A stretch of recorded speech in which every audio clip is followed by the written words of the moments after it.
Thank you, Jeff. Pinellas County brothers are fighting for justice 2 years after their mother died after she fell at an assisted living facility. They say her death is sparking concerns about how vulnerable seniors are cared for in Florida's elder care community. 8 on your side's Brittany Muller has more details.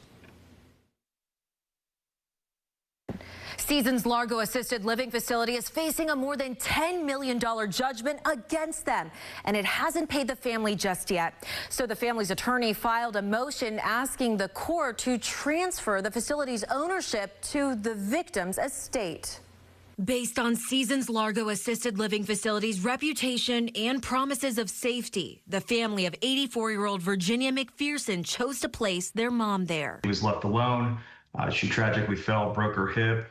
They did not provide the necessary care to save her life. McPherson died 2 months later on July 28, 2023. Her cause of death was listed as an accident. Attorney Will Sarubi filed this wrongful death lawsuit on behalf of McPherson's sons, claiming their mom suffered a preventable injury from a fall and the facility negligently failed to provide the required reasonable care, supervision, and assistance.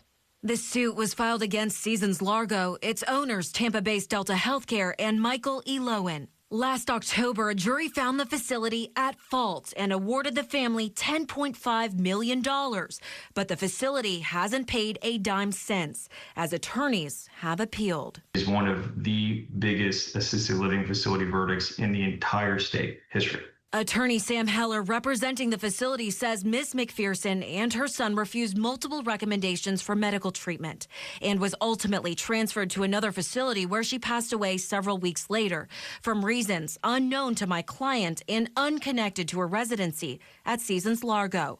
Sarubi questions how the facility is still operating and admitting new residents despite facing this type of debt. If a facility like Seasons Largo in this case is hit with a $10.5 million verdict, they have to show that they're financially stable enough to continue to operate. And if Heller says the default judgment was entered on the basis that they failed to appear at trial. Heller says he's challenged it, adding there would be no reason for my clients not to respond to a lawsuit or appear at trial since they carry state-required malpractice insurance and have retained attorneys for circumstances exactly like this. My understanding, based on the law, it does not absolve their obligation to comply with the regulations handed down by the Florida law. Heller claims Sarubi's efforts are, quote, designed solely to force my clients to abandon their appeal, but my clients will continue to avail themselves of the legal recourse available to them and will not be pressured to pay a judgment before those efforts are concluded.